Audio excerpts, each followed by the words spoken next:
श्री परमात्मने नमः। एक बार पुनः सभी को सादर नमन और अपने उद्देश्य की ओर अग्रसर होते हुए हम गीता के 2 अध्याय में प्रवेश कर चुके थे और हम सभी एक अर्जुन के रूप में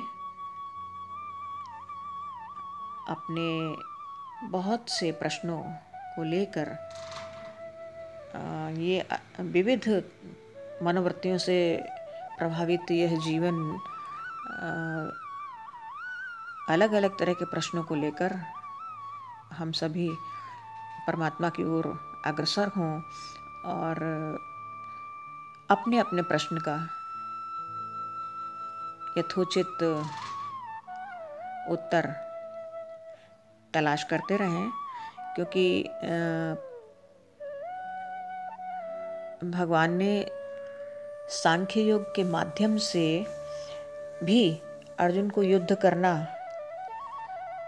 उचित है, क्योंकि वह युद्ध क्षेत्र में पहुंच चुका था और सेनाएं आमने सामने हैं और ऐसी स्थिति में मुकर जाना या पीछे हट जाना यह हम सभी के लिए तो मुश्किल है, असंभव है, क्योंकि जब हम जीवन ले ही चुके हैं, जीवन क्षेत्र में कदम रख चुके हैं, तो मृत्यु से पहले तो हटना मुश्किल है और बार बार हार मानकर स्वतः बैठ जाना ये भी संभव नहीं है।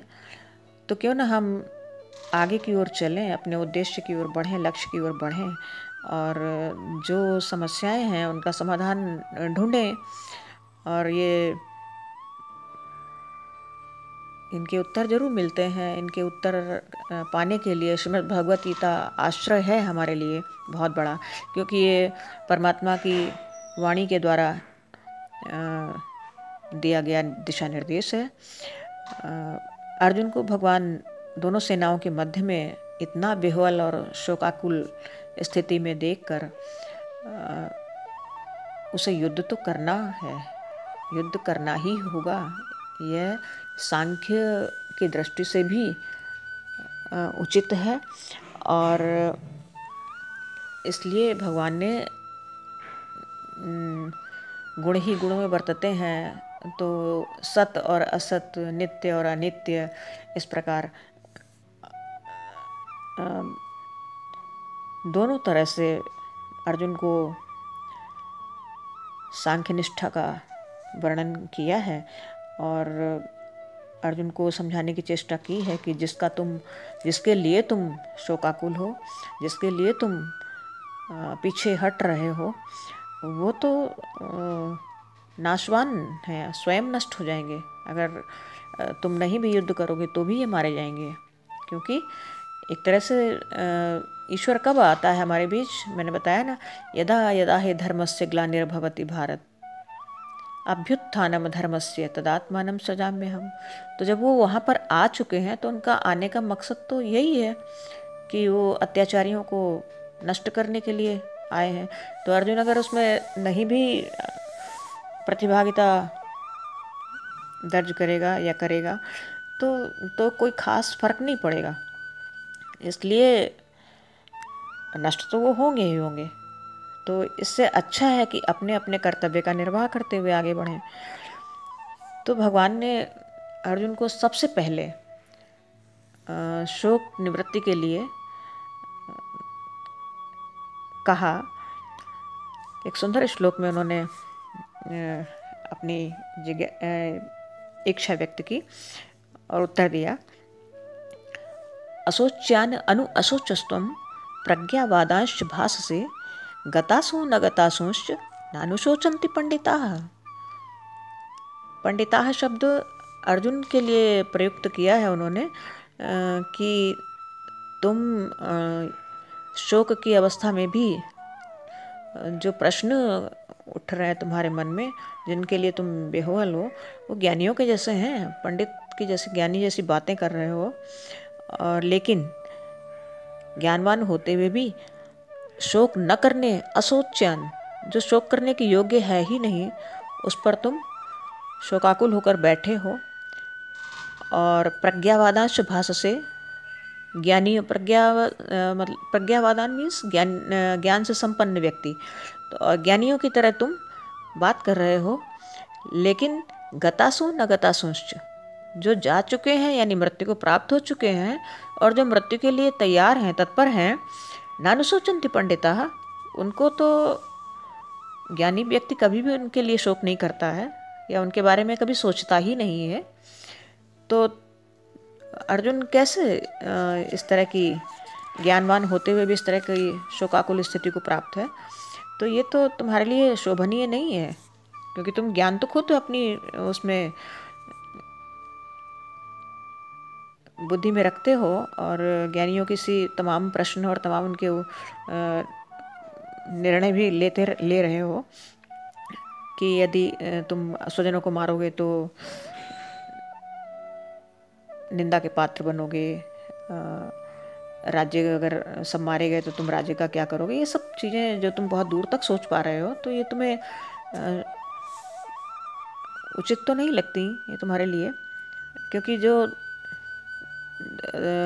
मरण धर्मा जीवन है, जिसमें जन्म हुआ तो मृत्यु और मृत्यु हुई तो जन्म, ये निश्चित है, फिर भी उस पर तुम शोक कर रहे हो, तो यह ठीक नहीं है। और अगर तुम ऐसा मानते हो, न त्वेवाहं जातुनासं न त्वं नेमे जनाधिपा न चैव न भविष्यामः सर्वे वयं मतः परम, कि न तुम आज हो कल नहीं होगे या पहले नहीं थे, तो ऐसा नहीं कर रहे हैं। न त्वेवाहं जातुनासं, न तो ऐसा ही है कि तुम किसी काल में नहीं थे या आगे किसी काल में नहीं होगे, और ना पहले थे, ये सब ऐसा नहीं है। आज भी हो, कल भी थे, आगे भी रहोगे, ऐसा मेरा मत है, ये मैं मानता हूँ। क्योंकि जन्म मृत्यु तो एक चक्र है जो घूमता ही रहता। तो पहले भी था, आज भी है, आगे भी रहेगा, ये क्रम है, और इस क्रम में कोई परिवर्तन तो है नहीं, क्योंकि ये तो मैं स्वतः निर्धारित करता हूँ। और इससे आत्मा की नित्यता और निर्विकारता का प्रतिपादन करने की चेष्टा की भगवान ने। क्यों? क्योंकि जो दिख रहा है इस संसार में वो असत है, यानी नाशवान है, विनाश को प्राप्त होता है वो। लेकिन जो इसे गतिशील बनाए रखता है, जो गति प्रदान करता है, जो जीवंत बनाता है, वो तत्व है आत्मा। और आत्मा का अंत कभी नहीं होता, क्योंकि आत्मा परमात्मा का अंश है। ये हम सभी स्वीकार करते हैं इस चीज़ को। और ऐसे उदाहरण हम बहुत दूर तक सोच नहीं रखते हैं, बहुत दूर तक विचार नहीं कर पाते, दृष्टि हमारी बड़ी संकीर्ण है। नहीं तो हम स्वतः इसका अनुभव कर सकते हैं, अगर हम थोड़ा सा भी प्रयास करें तो ये सत्य है। कई बार ऐसा प्रश्न मन में आता है ना, जब पूछो किसी से तो ये वस्तुएं किसकी हैं, ये मेरी हैं, शरीर किसका है, मेरा है, हाथ किसका है, मेरा है, सब मेरा है, सब मेरा है, मेरा है। ये मेरा है कहने वाला, जब शरीर में ये नाम पूछो, ये किसका नाम है, मेरा नाम है। तो ये नाम जो है मेरा नाम है, तो वो मैं जो अंदर है वो है कौन? वही तो जानना है, उसी से तो मिलना है, वही तो रहस्य है। और वो है आत्मा अंश, जो इस निर्जीव शरीर को जीवंतता प्रदान करता है, जो इसे चलायमान बनाता है, गतिमान बनाता है, वही है आत्म तत्व। और बड़ा सुंदर एक कोट है, एको देवः सर्वभूतेषु गूढ़ः सर्वव्यापी सर्वभूतांतरात्मा। एक ही तत्व समस्त प्राणियों में व्याप्त है, जो चेतनता प्रदान करता है, सब में व्याप्त है, सर्वव्यापी, सर्वभूतांतरात्मा और सभी प्राणियों में आत्म तत्व के रूप में निहित है, बैठा हुआ है, जाग रहा है, जगा रहा है, चला रहा है, देख रहा है, सुन रहा है। तो नित्य कौन हुआ? नित्य तो वही अंश हुआ जो परमात्मा का है, और बाकी तो सब अनित्य है, नश्वर है, नाशवान है, विनाश को प्राप्त हो जाता है समय समय पर। तो अर्जुन को इस सत्यता से अवगत कराते हैं। और उसके बाद एक और सुंदर उदाहरण उन्होंने दिया। उन्होंने कहा कि देहिनो अस्मिन् यथा देहे कौमारम यौवनम जरा तथा देहांतर प्राप्तिर धीरस्तत्र न मुह्यति। कहते हैं कि अस्मिन् देहे, अस्मिन् माने इस, देहिनो माने देह में, यथा कौमारम यौवनम जरा, जैसे कुमारावस्था, युवावस्था और जरावस्था अपने आप न चाहते हुए भी आ जाती है, प्राप्त हो जाती है, ठीक वैसे ही, तथा माने ठीक वैसे ही देहांतर प्राप्ति है, दूसरे देह की प्राप्ति भी हो जाती है। धैर्यवान व्यक्ति इस पर मोह नहीं करता, विचलित नहीं होता, मोहित नहीं होता। क्यों? क्योंकि पता है कि जो कुछ भी हो रहा है वो नियति का क्रम है, जिसे हम बदल नहीं सकते। भाई बाल्यावस्था से कौन चाहता कि युवावस्था में आ जाए तो जिम्मेदारियां उठानी पड़े, और अगर आ ही गए युवावस्था में तो फिर कौन चाहता कि वृद्ध हो जाएं तो हाथ इंद्रियां शिथिल हो जाएं, शरीर शिथिल हो जाए और दूसरों के आश्रय की आवश्यकता हो जाए। ऐसा कौन चाहता है? कोई नहीं चाहता। और आज के वर्तमान में तो हम सभी को देखने को मिलता है, सुनने को मिलता है, देखने को ही मिलता है आँखों से कि वृद्ध ना हो इसके लिए क्या क्या तरीके अपनाते हैं, कौन कौन सी प्रक्रियाएं दोहराते हैं जो सर्वथा निंदनीय है अगर देखा जाए तो। लेकिन उसके बाद भी क्या वृद्धावस्था को रोक पाते हैं? संभव नहीं है, क्योंकि जो नियति का क्रम है, परमात्मा के क्रम को कौन बदल सका है? कौन बदलने की ताकत रखता है? तो और वृद्धावस्था के बाद कोई मृत्यु भी नहीं स्वीकार करना चाहता है, लेकिन वो भी होती है, उसे भी आज तक कोई टाल ना पाया। तो भगवान कहते हैं कि ये तो नियति का क्रम है जिसे तुम बदलने की चेष्टा कर रहे हो, ये तुम नहीं कर सकते, ये तुम्हारे वश की बात नहीं है। और अगर तुम युद्ध नहीं करोगे तो क्या ये मारे नहीं जाएंगे? मृत्यु भी नहीं उठा कर ले जाएगी, मृत्यु भी सुनिश्चित है। जिसको जब जहाँ जैसे मृत्यु को प्राप्त होना है वो होगा। और अगर तुम अपने कर्तव्य कर्म का निर्वाह करके आगे बढ़ोगे तो ये तुम्हारी प्रतिष्ठा का, कीर्ति का कारण बनेगा। इसमें तुम कुछ कर रहे हो ऐसा अनुभव मत करो और अपने आप को दोषी या दैन्य स्थिति में मत लाओ। और इस प्रकार आत्मा के नित्यता का, निर्विकारता का भगवान ने बड़ा स्पष्ट चित्रण किया। न केवल मनुष्य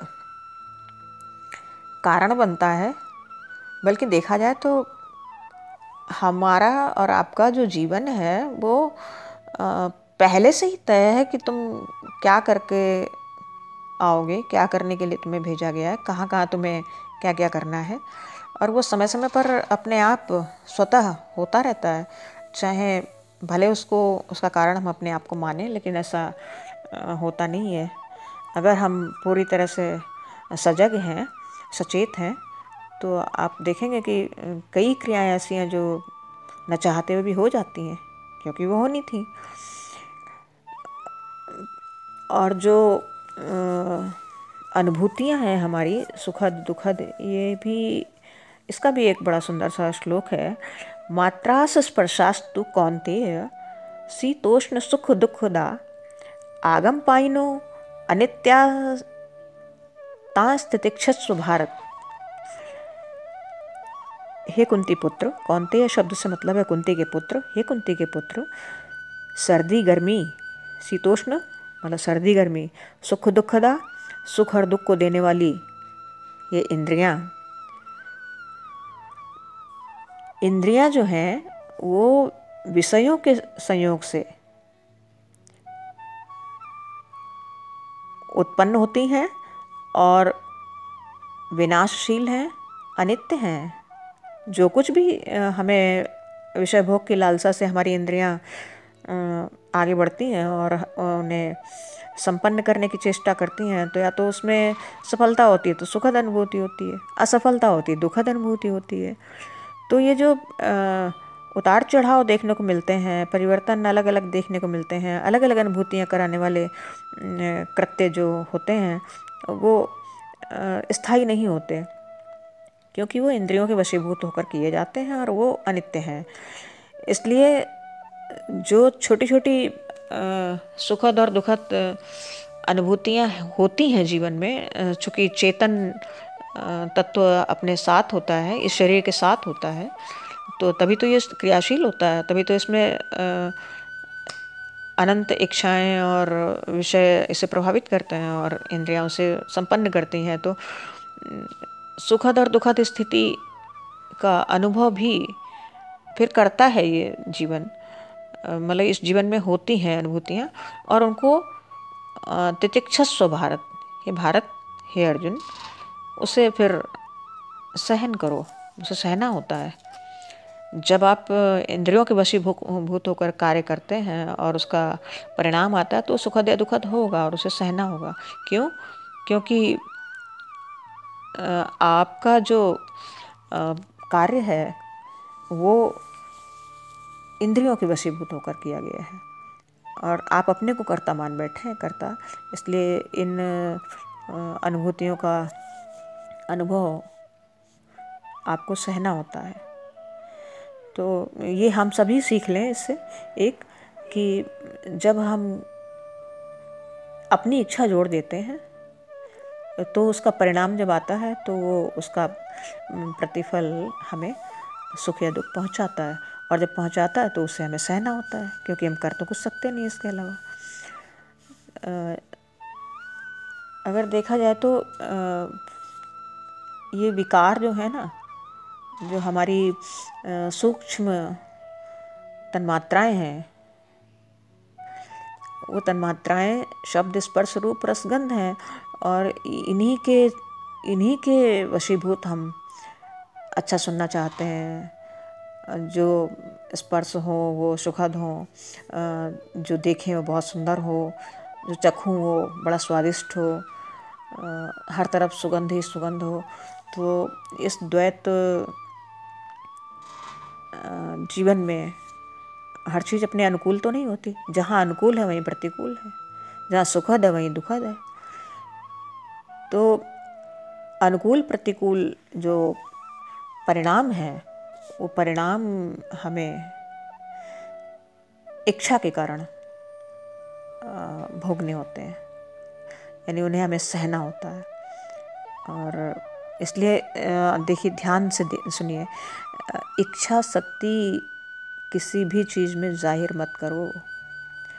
बस जो हो रहा है उसे सूक्ष्मतम दृष्टि से देखो। करना है आपको कर्म, लेकिन किसी से प्रेरित होकर कर रहा हूँ, किसी की वजह से कर रहा हूँ, ये इसमें मेरा कोई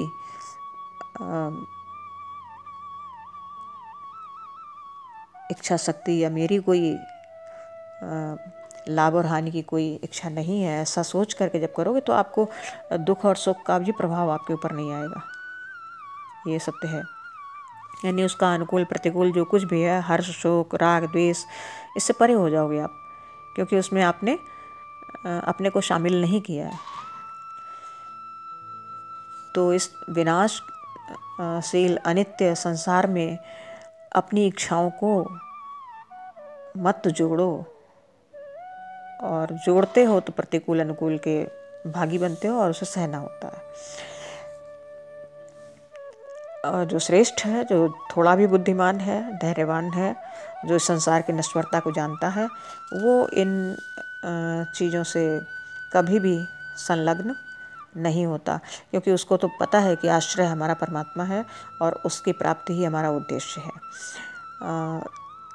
जीवन के लिए, जीवन को चलाने के लिए जो आवश्यक है वो हम करते ही हैं और करते ही जाना है, लेकिन त्याग की भावना से करते जाना है, करते रहना है। और ऐसी इस प्रवृत्ति को और ऐसे भाव को अगर आप रखते हैं तो असत वस्तुओं की सत्ता नहीं रहती, कभी असत का अभाव कभी होता नहीं, तो ये चीज़ें आपको परेशान भी नहीं करती हैं। एक श्लोक यहाँ भी बड़ा सुंदर सा है, ना सतो विद्यते भावो ना भावो विद्यते सतः उभयोरपि दृष्टो अंतस्त्वनयोः तत्त्वदर्शिभिः। ना सतो विद्यते भावो, असत वस्तु की सत्ता नहीं रहती, और ना भावो विद्यते सतः, न अभावो, सत का कभी अभाव नहीं होता।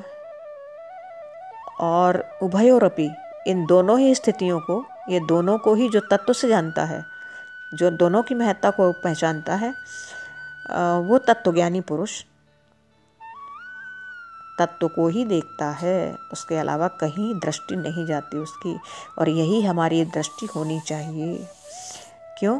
क्योंकि जब हम तत्व को जानते रहेंगे तो हम सजग रहेंगे और हमारा ध्यान और हमारी प्रक्रिया जो जीवन की है वो परमात्मा की दिशा की ओर ही बढ़ती रहेगी। क्योंकि अनित्य संसार के साथ, जो नाशवान है उसके साथ कोई जुड़ना नहीं चाहता, लेकिन फिर भी हम जुड़े हैं, क्योंकि हमें वो सच दिखाई देने लगता है। वो नाशवान होते हुए भी नाशवान प्रतीत नहीं होता। यही हमारी सबसे बड़ी समस्या है, और इसका समाधान है कि ये नाशवान संसार हमें समझ लेना चाहिए अच्छी तरह। भगवान ने फिर एक बार कहा, अंतवंत इमे देहा नित्यस्य युक्ता शरीरिणः अनाशिनो अप्रमेयस्य तस्माद् युद्धस्सु भारत। क्या कहते हैं? कहते हैं, हे अर्जुन, हे भारत श्रेष्ठ अर्जुन, अंतवंत इमे देहा, ये देह जो देख रहे हो, सबको खड़ा हुआ देख रहे हो, चलता फिरता देख रहे हो, अंतवंत, ये विनाशी हैं, विनाश को प्राप्त होने वाले हैं। और पर जो आत्मा है, ये देह तो अनंत विनाश को प्राप्त होते हैं। नित्यस्य युक्ता शरीरिणः, इनके अंदर जो नित्य स्वरूप परमात्मा जीवात्मा निहित है या स्थित है, वो अविनाशी है, वो नित्य है, नाश रहित है, अप्रमेय है। अनाशिनः मतलब नाश रहित है, अप्रमेय है। और इसलिए तस्मात् युद्धस्सु भारत, इसलिए तू युद्ध कर। क्योंकि जो मारे जाएंगे, इनके अंदर जो जीवात्मा है, इस शरीरों का अंत हो जाएगा, लेकिन आत्माएं सब मेरे पास आ जाएंगी और पुनर्जन्म को प्राप्त होंगी। तो इसलिए इसकी चिंता तुम छोड़ दो कि इनको मरने के बाद इनका क्या होगा और मुझे क्या होगा, मुझे क्या मिलेगा इसके बदले में, निंदा होगी मेरी की प्रशंसा होगी। इन सब बातों से परे अपने जीवन को देख और युद्ध के लिए अग्रसर हो। युद्ध के लिए अग्रसर हो, यानी हम लोगों को भी ये संकेत है, हमारी ओर भी ये संकेत है कि हम अपने लक्ष्य की प्राप्ति की ओर बढ़ते रहें, यानी परमात्मा के दिशा निर्देशों के अनुसार उस ओर चलते रहें जिधर हमें जाना है, जिधर हमारा लक्ष्य है। हमारा लक्ष्य क्या है?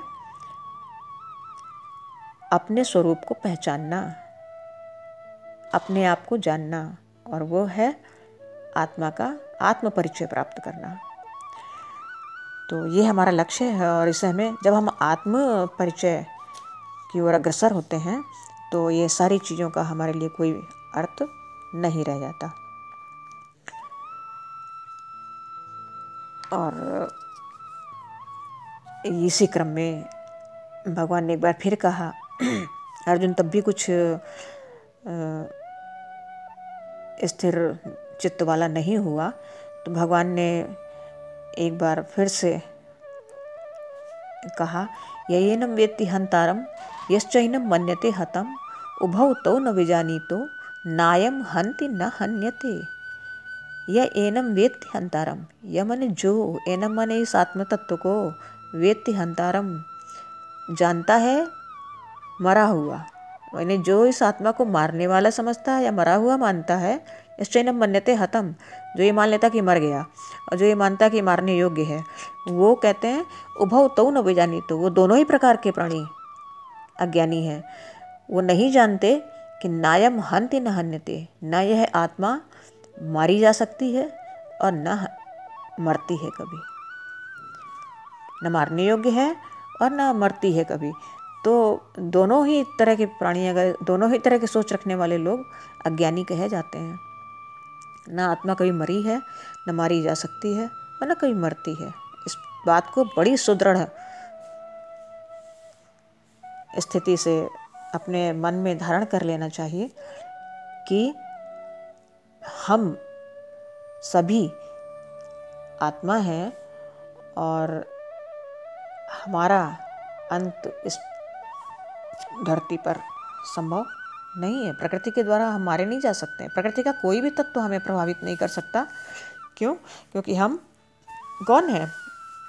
ईश्वर के अंश हैं, जीवात्मा है, और आत्मा का विनाश कभी होता नहीं, क्योंकि वो परमात्मा का अंश है। वो सत्य है, वो नित्य है, वो शाश्वत है, वो अप्रमेय है, वो पुरातन है, और उसे नष्ट करने की सामर्थ्य इस धराधाम में, धरती पर कोई नहीं रखता ईश्वर के अतिरिक्त। और इतनी दृढ़ता के साथ जब अर्जुन को परमात्मा का संदेश और दिशा निर्देश मिलता है, तो अर्जुन आत्मसत्ता की महत्ता को पहचानता है, पहचानने की कोशिश करता है। और फिर एक अच्छा सा बड़ा साधारण उदाहरण भगवान फिर देते हैं। एक वाशांसि जीर्णानि यथा विहाय नवानि गृह्णाति नरोपराणि तथा शरीराणि विहाय जीर्णानि अन्यानि संयाति नवानि देहि। यानी वाशांसि जीर्णानि, वाशांसि माने वस्त्रों को, जीर्णानि माने पुराने, यथा माने जैसे, विहाय माने छोड़कर। जैसे हम सभी लोग पुराने वस्त्र जब हो जाते हैं तो उनको छोड़ करके या उनको हटा करके नए वस्त्र को धारण करने की कोशिश करते हैं, मांगते हैं, एक जिज्ञासा रखते हैं और मिल जाने पर प्रसन्न होते हैं और उन्हें ग्रहण करते हैं बड़े सुख के साथ, बड़ी प्रसन्नता के साथ। कहते हैं ठीक वैसे ही, तथा माने ठीक वैसे ही, शरीराणि, ये जो शरीर हैं हमारे, ये हमारी आत्मा के वस्त्र हैं। और जब ये पुराने हो जाते हैं, यानी जब जीर्ण शीर्ण शरीर हो जाता है, तो हमारी आत्मा भी इस पुराने वस्त्र को छोड़कर नया वस्त्र धारण करने की जिज्ञासा रखती है, इच्छा रखती है। और ये स्वाभाविक है, क्योंकि नया वस्त्र उल्लास से भरा होगा, प्रसन्नता को देने वाला होगा और नए नए आयामों की ओर बढ़ने के प्रयास करने वाला होगा। तो ये आत्मा भी नए शरीर को प्राप्त कर बहुत उत्साहित और उमंग से भरी होती है।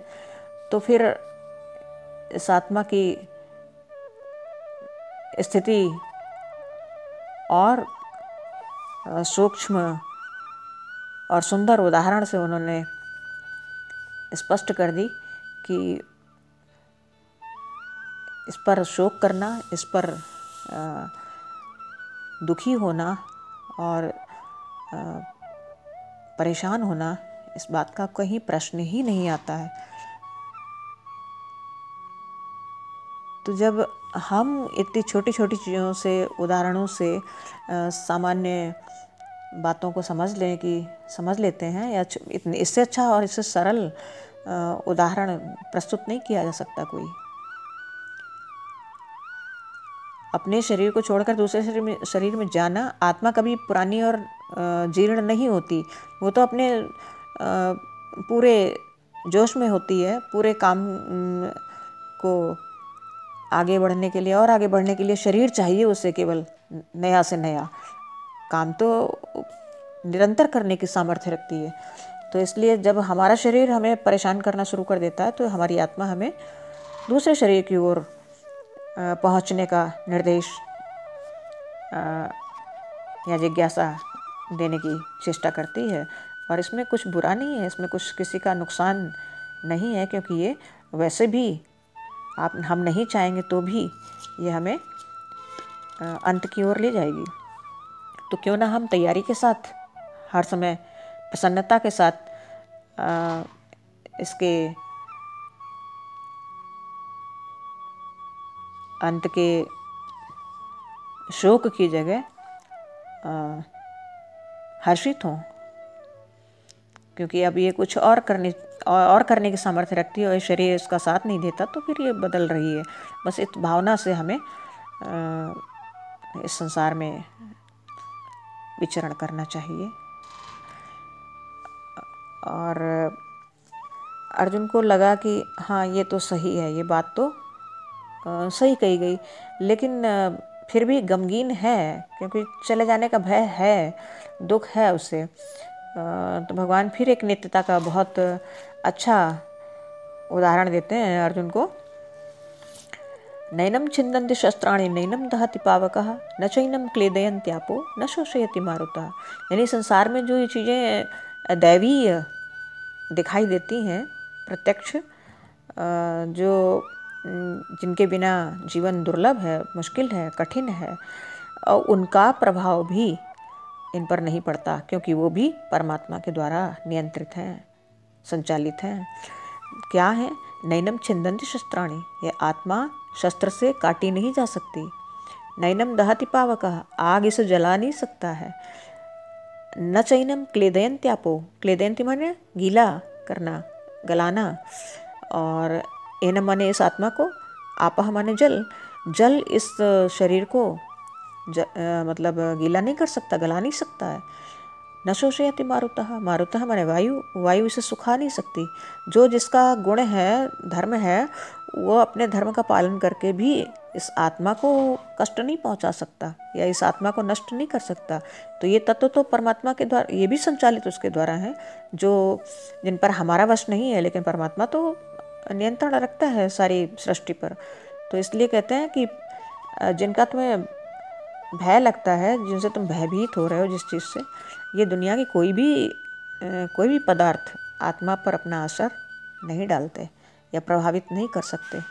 और अर्जुन को इस तरह आत्मा की नित्यता का अभिप्राय समझाते हुए, परिचय देते हुए भगवान निरंतर नाशवान संसार के मोह से दूर ले जाना चाहते हैं, मुक्त करना चाहते हैं। और इस तरह उन्होंने नाशवान संसार और अविनाशी आत्म तत्व का बड़ा स्पष्ट और बड़ा सुंदर वर्णन किया है। और उसके बाद उन्होंने ये भी अर्जुन को समझाने की चेष्टा की कि तुम ये मत समझो कि आज अगर ये आत्म तत्व या ये शरीर छूट गया तो आत्मा दूसरे में चली जाएगी और तुम नहीं होगे, आगे नहीं होगे, तुम्हारा जन्म नहीं होगा, इस धोखे में हो अगर तुम। वो कहते हैं अथ चैनम नित्य जाता नित्यम व मनुष्य मृतम तथापि तुम महाभावो नैवम सोचितुम अर्हसि। अथ माने इसके बाद, चैनम माने इस, और इस आत्मा को नित्य जातम, अगर रोज मरने वाला, रोज जन्मने वाला जानते हो, समझना चाहते हो, मानना चाहते हो, तो हे महाबाहो, हे महान भुजाओं वाले अर्जुन, तो इसके लिए भी शोक करने के योग्य नहीं है, क्योंकि तब तो ये जाएंगे, मरेंगे, फिर आएंगे, फिर जाएंगे, फिर मरेंगे, तो ये क्रम है और नित्य है। तो फिर इसके लिए भी तुम इसके प्रवाह में बाधक बनने की चेष्टा मत करो, क्योंकि ये प्रवाह तो निरंतर ऐसे ही चलता रहेगा। औपचारिक अनौपचारिक जो भी तुम इस संसार को मानना चाहते हो, जिस तरह से मानना चाहते हो, उस मान्यता को प्रश्रय दो और अपने कार्य को आगे बढ़ाओ। क्योंकि मैं स्वयं इस बात को जानता हूँ, या मैं खुद मानता हूँ कि प्रवाह में कोई बचता नहीं है। जो प्रवाह है उससे अवरोध में डालने वाला कोई सामान्य नहीं हो सकता, वो परमात्मा ही हो सकता है। तो इसलिए तुम इन चीज़ों का शोक न करो। फिर कहा जातस्य ही ध्रुवोर मृत्यु ध्रुवम जन्म मृतस्य च तस्माद् अपरिहार्य अर्थे न तुम शोचितुम् अर्हसि। यदि तुम ये मानते हो कि जिसका जन्म होता है वो मर जाता है, और जो मर जाता है उसका जन्म होता है, तो भी तुम सोचने के लिए बाध्य नहीं हो, तो भी तुम्हें इसका शोक नहीं करना चाहिए, क्योंकि अगर आज ये मारे जाएंगे तो कल ये जन्म ले लेंगे, तो किस बात की चिंता। यहाँ इस में बड़ी दृढ़ता के साथ भगवान ने कहा कि जातस्य हि ध्रुवोर मृत्युम। जो जन्म लेता है वो मरता है जरूर, और जो मर चुका है उसका जन्म जरूर होता है। ये क्यों कहा? ये इसलिए कहा कि ये जन्म मृत्यु का क्रम तब तक चलता है जब तक हम जीव मोक्ष को प्राप्त नहीं कर लेते, यानी परमात्मा में विलीन नहीं हो जाते या परमात्मा को प्राप्त नहीं कर लेते, तब तक ये क्रम चलता ही रहता है। और इसमें मानव जीवन एक ऐसा अवसर है जिसमें आप बड़े विवेक के साथ चिंतन करते हुए और अपने लक्ष्य का ध्यान रखते हुए और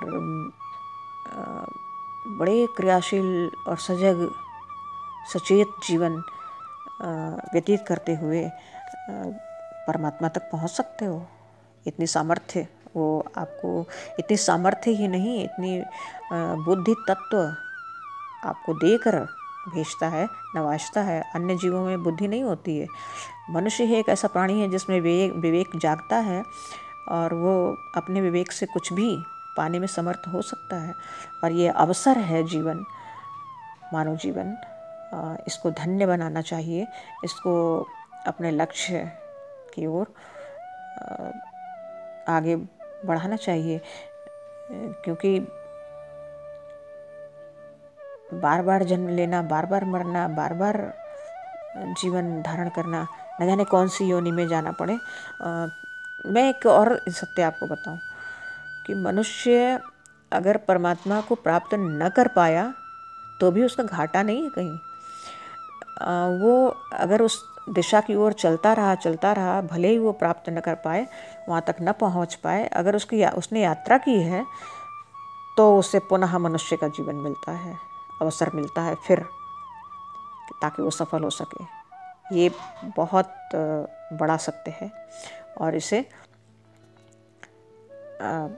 परमात्मा ने ही वेद में बहुत सुंदर स्पष्ट समझाने की चेष्टा की है कि जो मनुष्य चल पड़ता है इस दिशा पे और उसके कर्मानुसार उसका जीवन छोटा है या बड़ा है, या उतना प्रयास वो करने में वहाँ तक पहुँच नहीं पाया, तो फिर एक अवसर और देते हैं ताकि वो वहाँ तक, अगर वो निश्चल भाव से किया गया प्रयास था, तो अवसर जीवन पुनः मनुष्य का मिलता है और सेवा परमात्मा की मिलती है, और वो अपने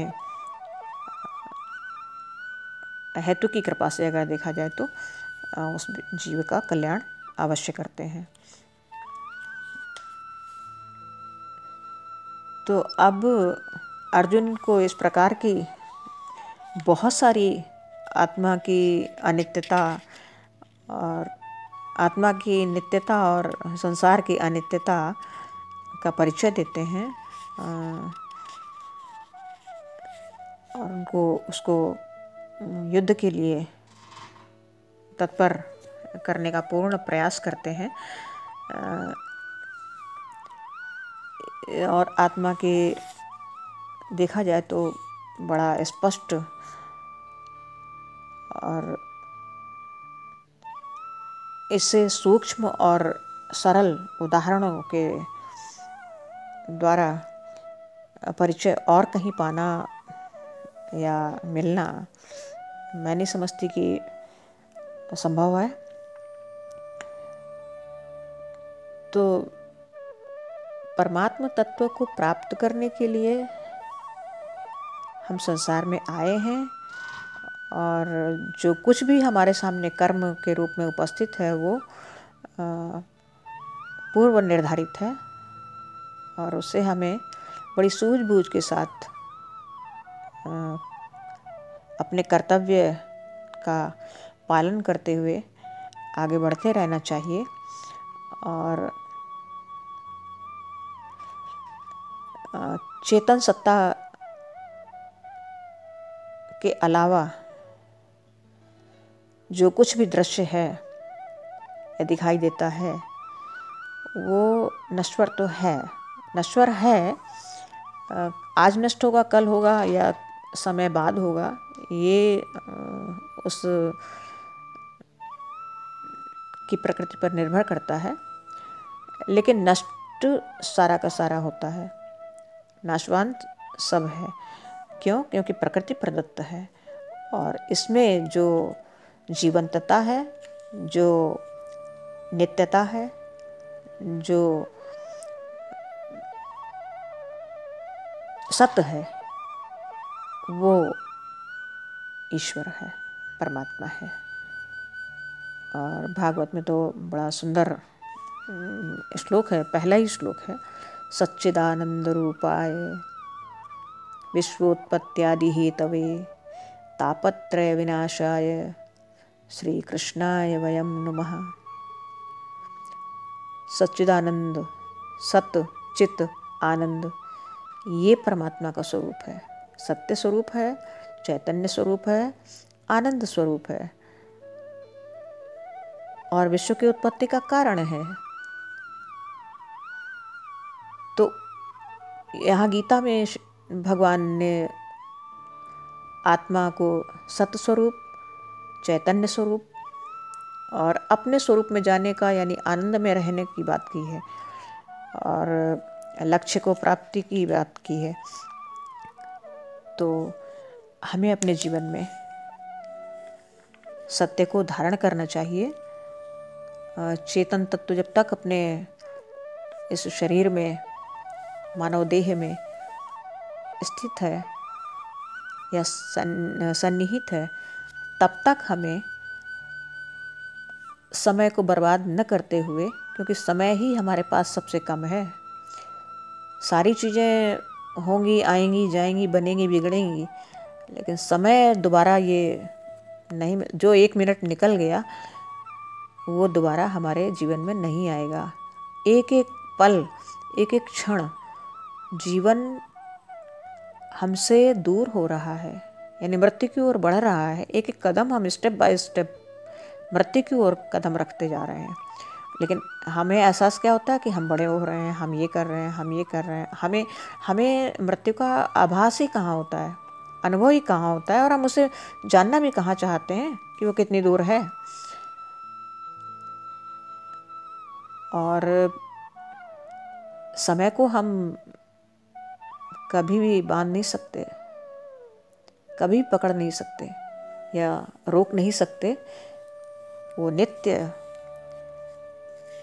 क्षण क्षण आगे की ओर बढ़ रहा है और हमारे जीवन की जितना समय निकल गया, समझ लीजिए कि ये अब दोबारा आपके हाथ में, आप चाहें भी, कोशिश भी करें तो भी नहीं आएगा। इसलिए जब जागे तब सवेरा। जहाँ हैं खड़े, जिस उम्र में खड़े हैं, उम्र के पड़ाव पर हैं, वहीं से समय को पकड़ना सीखिए। एक एक श्वास आपकी व्यर्थ न जाने पाए, आपके एक एक क्षण, एक एक पल निरर्थक न हो, ऐसा प्रयास करें। जो बीत गया उसको कर्मफल प्राप्त होगा ऐसा ये तो निश्चित है, लेकिन उसे भूल जाएं। आज वर्तमान जो मेरे साथ है, जो मिलता है मुझे, उस समय का एक एक क्षण हम इस तरह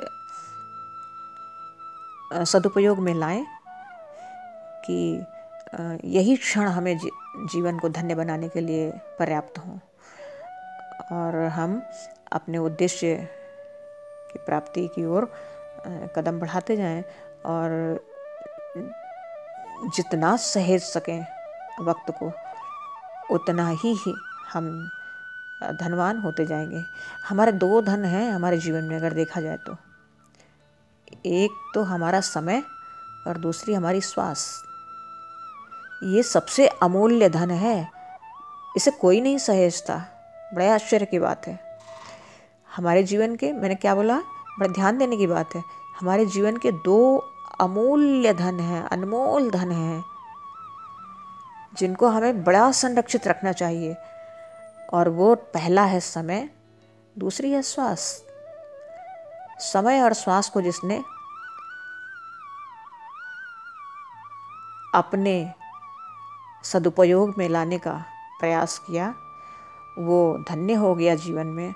और जिसने इनका दुरुपयोग किया या इनकी महत्ता को नहीं समझा, उसके जीवन में असफलता के अलावा कुछ हाथ लगता ही नहीं है।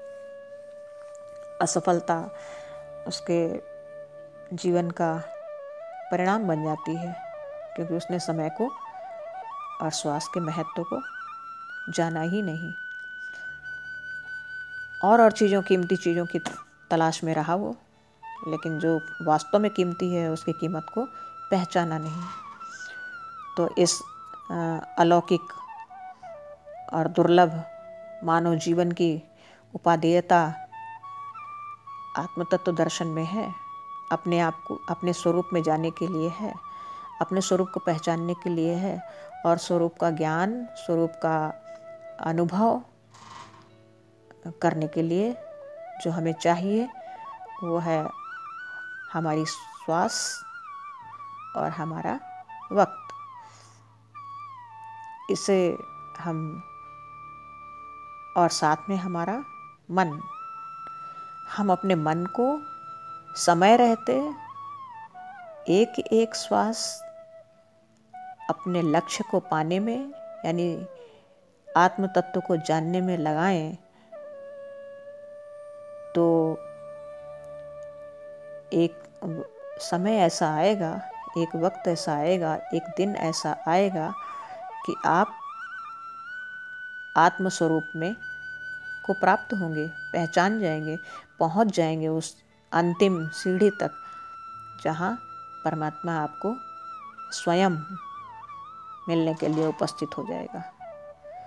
और इस आज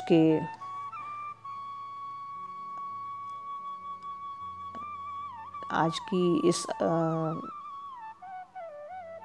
विवेचना के अंतर्गत हम आत्म तत्व दर्शन या आत्मा के निरूपण की बात को सार्थक बनाएं, अपने जीवन को सार्थक बनाएं और अपने आप को नित्य शुद्ध बुद्ध निर्विकार और परमात्मा का अंश हूँ, इस सोच के साथ अपने जीवन के आने वाले समय में आत्मज्ञान के और आत्मज्ञान के दृष्टा बने, आत्मज्ञान प्राप्त करने के अनुभव को प्राप्त करें और इस नश्वर संसार से त्यागपूर्वक भोग करते हुए जीवन को सार्थक बनाएं। इन्हीं शब्दों के साथ आगे कर्म योग की बात आएगी और स्थित प्रज्ञा की बात आएगी इसी अध्याय में, तो हम सब उस पर विचार करेंगे। और आज के लिए जय श्री कृष्ण।